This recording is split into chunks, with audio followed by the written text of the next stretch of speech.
For those of you that might be new to the podcast, my name is Bart Berkey. I am the founder of Most People Don't. It's a company that is designed to help people get better, to help people to be inspired to do more, to achieve more based on taking action. During my 16 years with Ritz-Carlton and 30 years plus in hospitality, I gained a unique perspective on how the element of service can inspire intentional, above and beyond actions. Not only do we have the podcast, I travel around the globe with keynote messages in addition to sales and service training. If you are a group or organization that is in need of some motivation or an inspirational message, please reach out to us through our website, which is mostpeopledon't.com. Most importantly, thank you for doing what most people don't. Welcome to the podcast. The podcast is called Most People Don't, But You Do. We're coming live from an incredible view overlooking the Las Vegas Strip. Our guest is very special. I've been connected with you for about a year through some mutual friends. We're going to do the shout out to Nick Horgan again, but Shannon McCallum, she is Vice President of Operations for Hotels. Are certainly a busy hospitality executive. I have noticed the amount of boards that you're on, the amount of volunteer opportunities that you're involved with, in addition to running a massively beautiful, incredible facility here. Holy cow, congratulations and thanks for joining. Well, thank you so much. It's great to have you visiting. Yeah, I'm sorry that it took so long to be able to do this in person. The whole concept of the podcast is to feature and talk about people that are doing, people that are going above and beyond. You have 33,000 followers, connections on LinkedIn, and you are active almost every single day. The first question that I have for you, and then we're going to go backwards, but the first question that I have for you is, how were you able to do so many wonderful things? How do you do so many wonderful things? Well, sometimes people ask me if I have someone else post for me, and that's actually not the case. You know, I started posting specifically about Resorts World the day that I started here. If you're not aware, the property opened in the middle of the pandemic. A lot of people weren't traveling, the borders weren't open, and we had a situation at the property where we didn't have a lot of people that had visited the property yet. Okay. And by posting all of the really unique characteristics of the property, I could share the experience to my past guests, to team members that were within the city that might be looking for a new opportunity, and then also out to people outside of Las Vegas or outside of the country that couldn't come yet, to give them an aspirational idea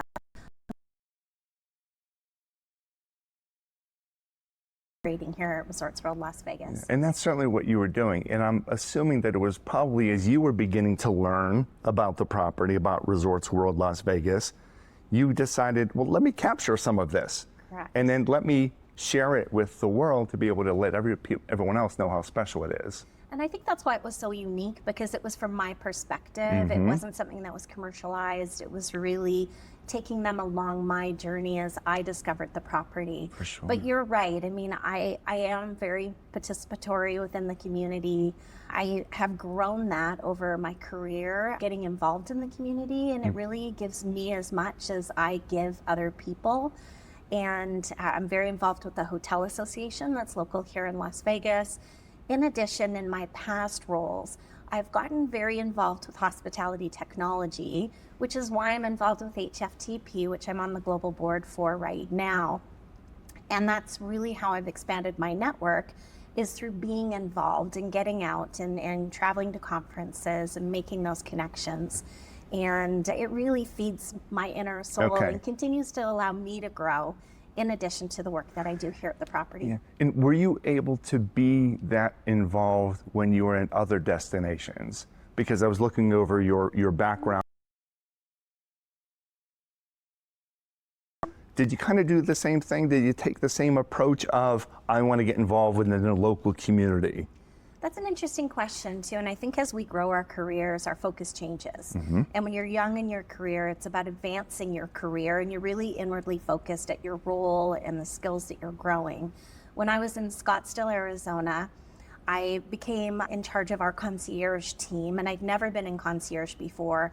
So in order to fully embrace it, I became part of the Valley of the Sun Concierge Network. And within 2 years, I was the president of the network. And again, I was able to take that network forward with technology and do PowerPoint presentations, because they had many legacy members that really didn't have that skill set. So I was able to really advance the meetings that we had and the gatherings, and then invite Lake Leador to have their president's summit at the property that I was at. So, yes. I've been doing a lot of surveys before I speak to different audiences. And sometimes they're hospitality companies, sometimes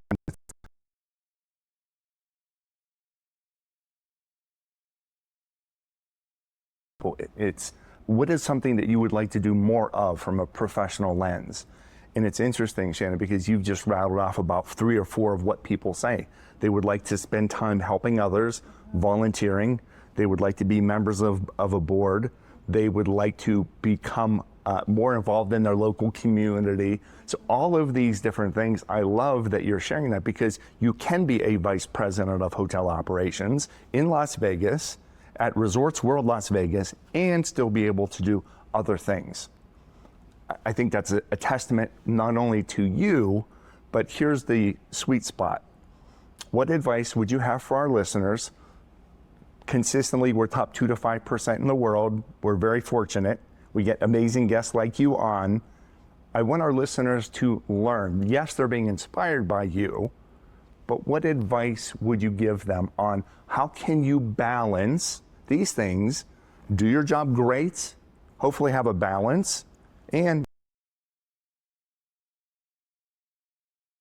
association and create community? How do you do it? Well, you can't take everything on at once. You start with one and you get your feet wet and you understand what the association is about or the board is about. Because for myself, if I'm going to commit to something, I want to do it 100%. I don't want to join something and then fall short of expectations, because again, your reputation is on the line, not only for you, but the company that you represent.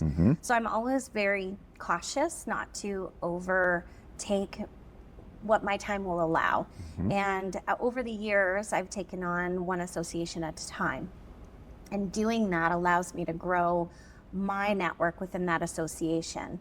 However, then it's time to also allow other people to step forward and to be able to do that same thing and be there as a support role, and then take on new and different roles when you feel that you can manage it. And again, you also have to look at your work situation too, because the risk is that you're going to take on too much and then maybe something at work will fall.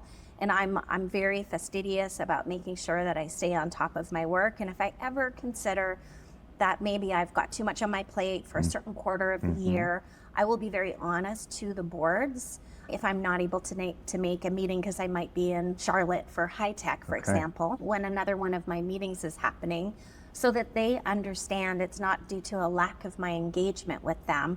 It's that I do have some competing priorities. And I found that if you communicate clearly to them what you have going on, that they will be very flexible to either let you join virtually if you can, or they will give you the leeway to be able to catch up after the meeting in order to stay on top of the information. So communication is very important. But I would say my advice would be start with one, get your feet wet, do it well, decide if it's the one for you, because sometimes you start in one place and it's maybe not everything. In another association instead. I've never really given up an association. I have stepped back from a committee and let others take it on, because I do think that I can't do everything. And I want to create learning opportunities for other people to take on things like panel presentations. If they've heard from me before, having a new voice is a wonderful thing to be able to diversify the communication for many associations. So all of these characteristics are coming out right now. Self-awareness. I realize I can't do everything on my own. Growing people, towing them up, encouraging them to learn and grow. And then also respectfully knowing when you need to say no. Correct. And I'm just thinking of our personal situation. I had asked you a long time ago, and you're just like, you know what, it's really busy for the next 3 months.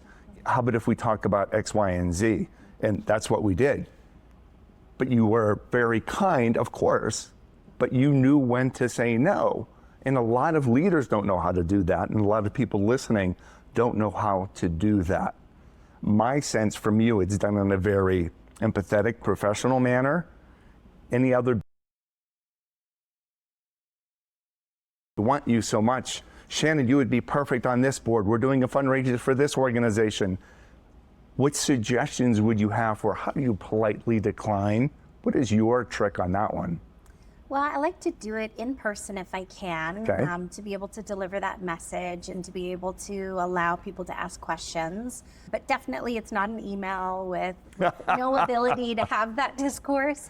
But again, it's the why. And if not now, perhaps in the future would be a better time for me to engage, because I currently have several boards that want me to step up to the executive level and not just be on the board of directors. And I just leave them sitting in my mailbox because I'm still really thinking about whether now is the time when I've got my hands full at work. So I've said to them, it's not that I'm not interested now, but give me maybe another year or another 6 months or even 2 months for me to be able to get past this busy portion that I'm going through to be able to reconsider it. Fantastic. So it's about reinforcing the importance of it. Yeah. And yet really explaining the why behind the decision. And the authenticity, I am interested, I will be back in touch with you or my team will, and you actually do that.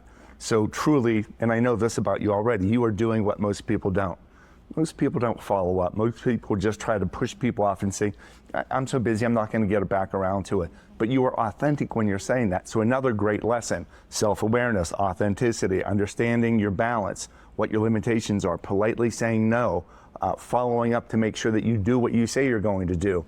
Now, from a balance perspective, and I'm hesitant to even say that word because I think it's sometimes overused. What I know about you is that you find fulfillment in doing these things and being involved with high tech and HFTP. That helps fuel your soul, help mentoring people. Takes time away from you, but it sounds like it helps to fuel your soul. Are you able to find a balance, or are you a person that is working 24 hours a day? Well, I mean, operations is a 24-hour-a-day job. You know, my team get emails from me at 4 o'clock in the morning. And I always say to them, look, just because I send emails out at 4 o'clock in the morning, which is a convenient time for me when I'm having a cup of coffee, my mind is fresh, I can clear out my mailbox before the day starts, it doesn't mean that you have to reply to me at 4 o'clock in the morning. You reply to me when you get it later in the day. So when you talk about balance, I truly feel that balance is different for everyone. If I had 5 children at home, my balance would look a little different than having grown children. But I would say balance is different for me than it is for my husband. He might think that I'm overcommitting because that might roll over into things that he wants to do. Sure. So I always have to be mindful of the people around me and what my commitments mean and impact other people. So it's outside of myself. And I do get a lot of enjoyment. Enjoy it. And you can tell. I mean, there is brightness in your voice, there is brightness in your eyes. You are exuding passion for what you do. Did you always know you wanted to get into hospitality? Well, this is a funny story. I grew up in Canada, and a mile down the road was a luxury hotel.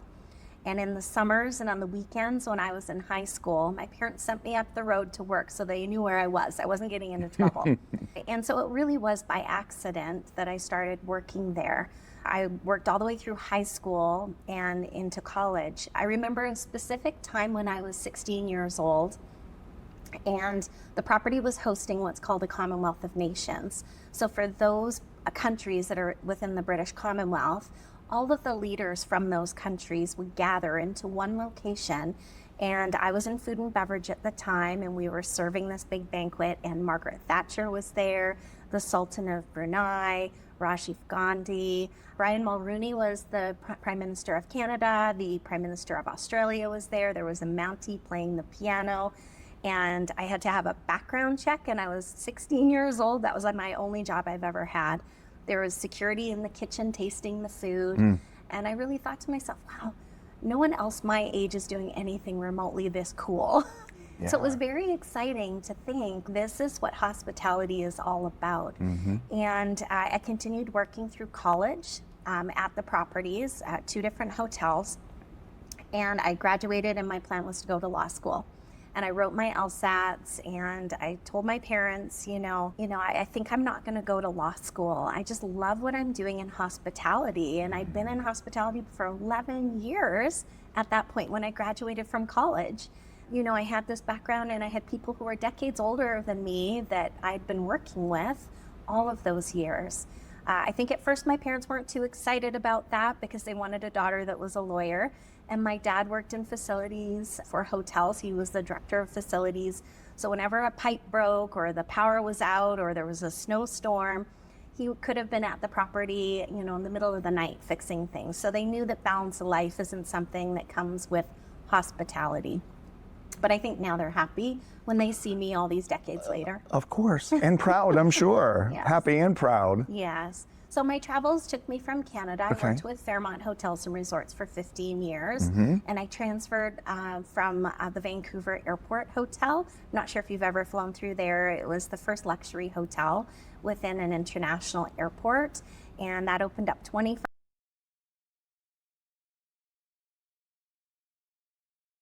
in Scottsdale, Arizona in 2004. So I immigrated to the United States, and I took a bit of a risk. Sure. And I didn't know anyone. I didn't have a car. I didn't have a place to live. I didn't have a social security number, but I had a job. And I have this saying where I say, leap and the ground will appear. Oh.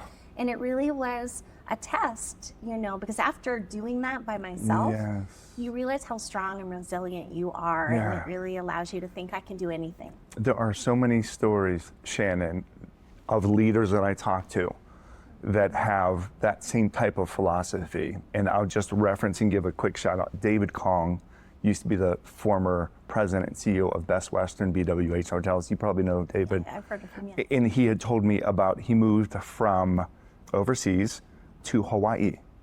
And he thought he could just show up in University of Hawaii and they would tell him, okay, you can have a dorm, you could register for these classes, but he had to do all these things beforehand. So he shares the story that he slept on a cot in a professor's office because he didn't do things in advance, but everything worked out for him. And the same thing. And again, the quote was, leap and the ground will appear. Leap and the ground will appear. And is this your saying? Please tell me yes. Well, we're going to give you credit. It is, but I also have seen the quote in other places. But it's yours. Well, I own it. Yes, you do own it. I truly feel like, of course. And it's not the only risk that I've taken in my career, because when I was with Fairmont, I was recruited to come to Las Vegas. And at first I turned down the opportunity because I love the company so much. I believed in the standards, I believed in the training and participated in that. However, this opportunity was so great to move to join the newest property at the time on the Strip, which was RA Resort and Casino in 2010. And again, I didn't know anyone in Las Vegas. I'd never worked in casino gaming before. And I think that first leap of faith allowed me to be able to take another one to Las Vegas and to move here during the recession. Sure. Which was another interesting time in the career and in my career and the time in Las Vegas. Yeah. Did you always have, I believe that in order to do that you have to have confidence. Absolutely. And I think as one grows their career, they get more confident in their skill set, and you come across situations more than once that allows you to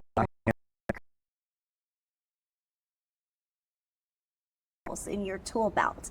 And when you travel, you take those tools with you to your new role so that when you take on new challenges, you're using some of your tools that you've learned in the past, and then you're gaining new tools as you get additional experience. Wow, fantastic. How would you describe yourself as a leader? I'm a collaborative. I like to communicate. I work as a team. I always like to partner with individuals. I would say I'm a problem solver. I'm also very detail oriented, especially in our business with luxury travel. You really have to be in order to be prepared for any eventuality that you had. Although in our business, anything can happen on a given day. You have to also be flexible because things change. My schedule might look one way and then I may have other meetings. Sometimes I have 4 meetings at the same time, and I have to decide, who's going to go to what so that we can cover everything that's going on. It goes back to that balance aspect and politely saying no. I presented to a hotel company recently, and they were sharing that one of their major challenges, you come from luxury, you know luxury. This is certainly luxury. They found out that many of their new hires had never been exposed to luxury. And so we went through this little exercise of communication, putting together a car. It was just a toy car. And what we saw is that the executives were looking at the picture of the car in order to do it. And some of the newer employees, some of the younger employees, I don't want to typify anyone, but they were just trying to make it work. They weren't looking at the picture. And we kind of equated it to the fact of you and I with Ritz-Carlton and 10 years with this. And we've traveled all over the world and we've seen it. How are you able to teach and mentor people that perhaps come right out of school, UNLV, the hospitality program, and they've never stayed at a luxury place before? How are you able to, 1, describe luxury, and 2, to begin to train them on luxury? Today's podcast is sponsored by Merch Madness Group. Go to merchmadnessgroup.com for needs with regard to corporate gifting, luxury items, merchandise, branding. It's a small business out of Southern California. Please support them. They could certainly use your help. Merchmadnessgroup.com. This sponsorship allows us to provide zero cost information regarding the platform of taking action, featuring leaders from all over the globe that are now teaching us lessons on how we can go from a great idea to making it happen. Lessons on leadership, lessons on service, lessons on becoming a better human being, and with kindness. Thank you for your continued participation. 2024 was outstanding for us. We saw an increase of listeners to 45%, puts us consistently within the top 2 to 5% of podcasts worldwide. We are accepting information and requests for new sponsors for several of our episodes throughout 2025. Go to the website, bartaberkey.com or mostpeopledon't.com, click on podcast, and you will see an inquiry form. Thank you so much for your continued participation, for your listening, for your sharing, and for helping us to become better at doing what most people don't do.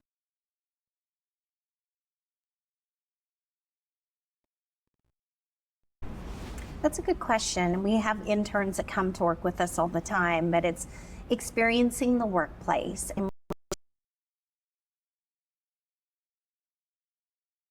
how I interact, or watch how your colleague interacts. Emulate that. Think about the verbiage that you're using. Are you using verbiage that's polished and not slang? We also partner with Forbes Travel Guide, which is a leader in the luxury business, that have trainers that come to properties. So we do have ongoing training at the property, which with new individuals, they get incorporated into that so that they can start to be able to live that culture with us.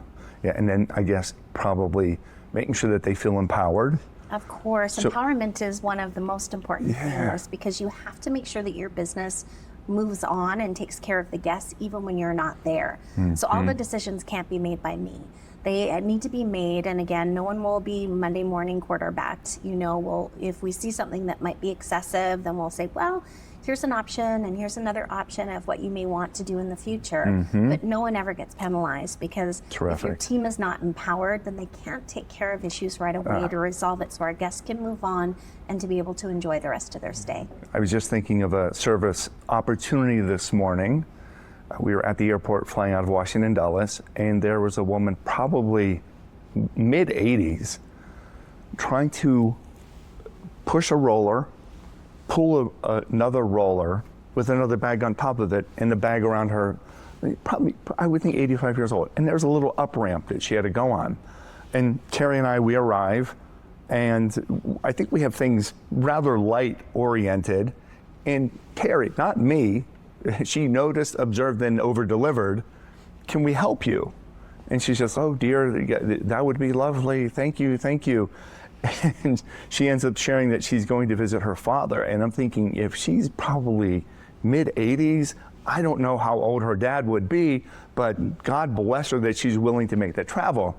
Anyway, she said, yeah, I booked a porter, an individual, to help me with the wheelchair, but no one ever showed up. I was like, so sorry. So then we get her into the the level area, and we start walking past other airport porters. Is that the right word? Probably. I would say so. Yeah, Porter. people that help with luggage as well as with wheelchairs. And we passed by one airline and we said, would you be able to help her? You have 18 different wheelchairs. Everyone's hanging out, just looking at their phone.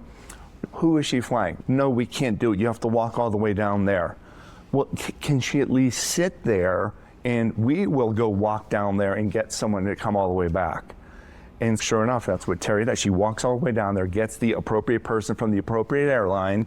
So it was one, the initial, no, we can't help you. And then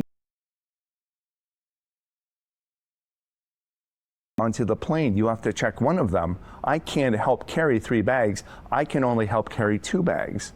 So then here's another situation of just help, just help, just help. And not everyone always sees that. So I love that you are sharing that, and you're giving empowerment, and you're giving stories, and you're probably celebrating. This is what someone did. Here's an example. There's no coffee at 3 a.m. in the morning, but we have coffee back in the employee dining room. Let's get someone a cup of coffee. All right, we're not going to say you can't use this wheelchair. If you need help, I'm going to help you. Doesn't matter if you're staying here or not staying here. I'm going to help you. Well, and luxury is about being proactive, knowing what people need before they know. And then also something else that you mentioned is always having an alternative. Yeah. So instead of saying no, it may be that we're not able to achieve this, but this is what we can do. Yes. So it's thinking about what the possibilities are instead of why you can't do something. And that's really, truly is giving people options. Love That's it. luxury. Love it. 2 more questions for you. And again, thank you. We have, in my mind, we have at least 3 sheets of notes of takeaways for our listeners to be able to become better people thanks to you. So thank you for that so far. I often speak on kindness and how if we can give kindness and share kindness, whether it's kindness at the airport, in a hotel, or among our job, I think it goes a long way. Plus, it should help fill our soul. If we do 1 act of kindness a day for 7 days in a row, there are studies that show our happiness increases by 8%. So it seems like a pretty good thing to do. What's your philosophy with regard to kindness?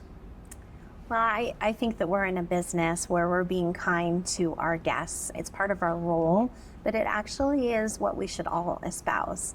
I mean, the world is a difficult one out there, and being kind to each other. We never know what someone else is going through. Sure. And, you don't know what kind of a day they've had. If someone shows up at the front desk and they're upset, you don't know, maybe their flight was delayed. Maybe they have to sleep overnight at the airport, or, maybe their connection was canceled. And when they come to the desk, they're not upset with you.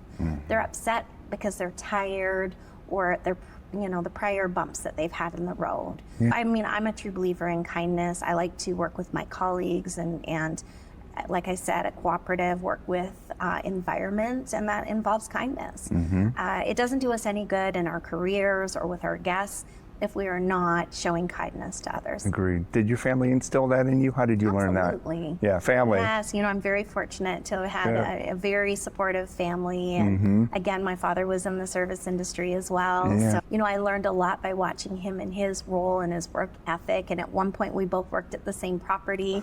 So I didn't ever want to make him look bad. Sure. So I think it really instilled some very strong values for me to be able to show up when I was supposed to and make sure I was fulfilling on my tasks, and never have anyone really say that I wasn't. I'm doing all that I could for the guest or for the property. Yeah, you're doing your best. 2 last questions. When we look at Las Vegas Strip, there are some beautiful buildings, great location. I'm just looking at your pools and just so many things that Resorts World has to offer. I always encourage my audiences to think about telling stories about differentiation, not, I call it snorries, nothing that is data oriented. Yes, I know that you have 3,500 plus rooms, and yes, I know that you have X amount of meeting space. What do you think is one of the major differentiators for Resorts World Las Vegas? Definitely our team, and I tell them often that there are a lot of beautiful properties on this strip, but it's the people that make the difference. And when we're building relationships with our guests, they are going to want to come back again and again in the future.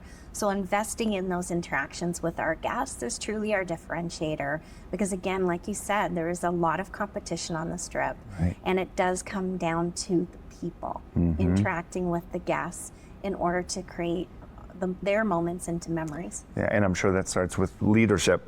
This is the culture that we have. This is how we treat each other. This is how we treat the entire team. Well, and I'm a huge believer in the service profit chain. Take care of your team. Yes. They will take care of your guests, and then together you will be successful, whether that's financially or having repeat guests. Yeah, excellent. Last question, because of the name of the podcast is Most People Don't, but you do.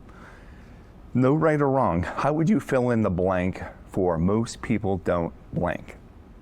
I would say most people don't find out what their true passion is as early as I did. And I feel very fortunate that I fell into hospitality so early in my career, because I've had a wonderful career and I continue to do so here at Resorts World Las Vegas. And you only wish that other people could find that same happiness and not just have a job, but to have a career. Yeah, presentation I'm doing tomorrow, we're talking about peak performance, and the P stands for passion and purpose. If you're lucky to find that, you can have it's not a job, you're right, and it's not even a career, it's a life. It's a life. Any suggestions for some of the people that are trying to learn what they like to do? Any suggestions? Because I agree with you. If most people don't figure it out, most people don't figure it out quick enough. Well, in hospitality, you have the opportunity to take on many different roles. And early in my career, I started in food and beverage, and I worked in fine dining. I was a hostess, a greeter, a cashier, a cocktail waitress. I went into meetings and events. I went to the front office. I did reservations. The more roles that you try out, the more you get to understand what you really like and where you feel comfortable and where your passion is. If you try to stay on that straight path because you're shooting for a role that's way up there, you miss out on truly finding your passion because you don't even actually have a full understanding of what you're missing out on. So well said. I met a gentleman, a driver this morning. He started off front desk, and then he wanted to try something, so he went to housekeeping. And then he went to the front drive as a bell person, and he injured his foot, so then he became a driver, a chauffeur, driver. And I said, what did you enjoy the most? And he said, I loved all of them. And I said, well, what do you think you're the best at? And he's just, well, I really enjoyed being a door person, but when I got injured, the company was taking good enough care of me to say, well, how about you try this? So no matter what he's doing, he's interacting with people, and that's the basis of what he loves. I loved your suggestion. And with so many people that are listening right now, it's not just hospitality focused, it's executive directors, it's entrepreneurs, it's college students, it's founders of not-profit organizations. It doesn't matter who's listening, but boy, I would love for them to learn more about the hotel industry in hospitality. So if this conversation with Shannon McCallum resonates with you, Vice President of Hotel Operations for Resorts World Las Vegas, one, I would want you to check out the hotel, obviously. The best website to go, resortsworldlasvegas.com, I want to guess. Yes, it's rwlasvegas.com. rwlasvegas.com. Correct. Connect, please, if appropriate, connect with Shannon McCallum, Vice President of Hotel Operations. Add to her 33,000 connections already. Again, if there's meaningful connection, I would love for them to get to know you a little bit more. But thank you so much for spending time with us, with me, with Most People Don't, and just helping to spread good ideas so people can do better and feel better and truly do what most people don't. Well, thank you so much for visiting us today. It was a pleasure to finally have this conversation. Yeah, for sure. Awesome. Thank you, thank you, thank you.